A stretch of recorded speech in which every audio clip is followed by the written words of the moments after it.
அஸ்ஸலாமுஅலைக்கும் ரஹ்மத்துல்லா. நம்ம இப்போ பார்த்துட்டு இருக்கிற இடம் வந்து மதினாவில் உள்ள ரவுலா ஷெரீஃப் உள்ள வந்திருக்கிறோம். தஹஜ்ஜுதுக்கே நாங்கள் வந்துட்டோம். அது ஃபஜ்ருக்கு பாங்க் சொல்லிட்டாலே கேட்டு க்ளோஸ் பண்ணிடுவாங்க, உள்ளே தொழ முடியாது, கூட்டமும் அதிகமாயிரு. நம்ம நேரத்துக்கே வந்தோம்னா உள்ளே போய் இடம் பிடிச்சிடலாம், அந்த இடத்துல தொழுதுக்கிடலாம். நாங்களும் வேகமாக கிளம்பி வந்தோம், எங்கள் டீமோடு வந்தோம். அவங்கள நம்ம கண்டுபிடிக்கணுன்னா இந்த தொழுகை முடிச்சுட்டு ஒரு மெயின் கேட்டு நம்பர் இருக்குது, அந்த கேட்டு நம்பர் சொல்லுவாங்க. அந்த இடத்துல வந்து நின்னோம்னா அவங்கள மீட் பண்ண முடியும்.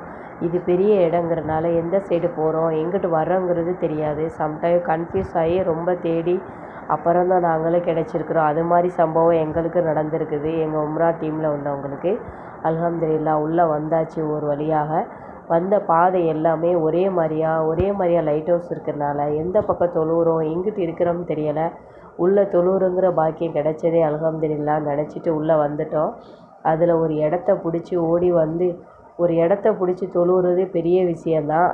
அதில் தொழுகை தக்பீர் கட்டினாலும் அங்கிட்டு இடிப்பாங்க இங்கிட்டு இடிப்பாங்க. அதே மீறி நம்ம தொழுகையை முடிக்கிறது தான் சிறந்தது. அந்த பாக்கியம் எங்களுக்கு கிடைச்சிச்சு.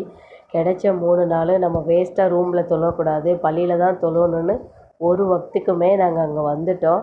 அது எங்களுக்கு அல்ஹம்துலில்லாஹ் நல்ல முறையில் அமைஞ்சிச்சு. அதோடைய லைட் ஹவுஸ் பாருங்கள், எல்லாமே செம்மையாக இருக்குது. அல்ஹம்துலில்லாஹ் நல்ல முறையாக விரிவுபடுத்தி நல்லா செம்மையாக அமைச்சிக்கிறாங்க. இந்த பாக்கியம் அல்லாஹ் எல்லா மக்களுக்கும் கொடுக்கணும். எங்களுக்கு கிடைச்ச மாதிரி நாங்களும் அதிகமாக துவா செஞ்சோம், எங்களுக்கு இந்த பாக்கியம் கிடச்சிச்சு. இப்போ ஃபஜ்ர் தொழா முடிச்சுட்டு நாங்கள் வெளியில் வர்றோம். வெளியில் வந்து லட்சக்கணக்கான மக்கள் இங்கே பார்க்கலாம். எந்த ஒரு மக்களாக இருந்தாலும் அவங்கவுங்க மொழியில் வந்திருப்பாங்க. நமக்கு பார்க்கவே ரொம்ப சந்தோஷமாக இருக்குது. எவ்வளோ பேராக வந்தாலும் சலாம் சொல்லிட்டு போயிட்டே இருப்பாங்க. முன்ன பின்ன தெரியாதவங்கள கூட இங்கே எல்லாரையும் பார்த்து அமைதியாக பேசலாம். இப்போ வெளியில் வந்தாச்சு, தொழுகையை முடிச்சுட்டு அந்த கூட்டத்தை தாண்டி வெளியில் வந்துட்டோம். இப்படி ஒரு லைட் ஹவுஸ் செட்டிங்கெல்லாம் பார்க்கும்போது செம்மையாக இருக்குது. இப்போ கொடை வந்து க்ளோஸிங்கில் இருக்குது. நைட்டே க்ளோஸ் ஆகிடும், காலை டைமில் தான் அது மூவ் ஆகும். இப்போ அந்த ஃபஜ்ர் டைமில் அந்த காலை பொழுது விடிஞ்சு விடியாமையே அந்த லைட் ஹவுஸோடு அந்த கொடை ஸ்லோ மோஷனில் விரிவு கொடுக்கும் பாருங்கள்.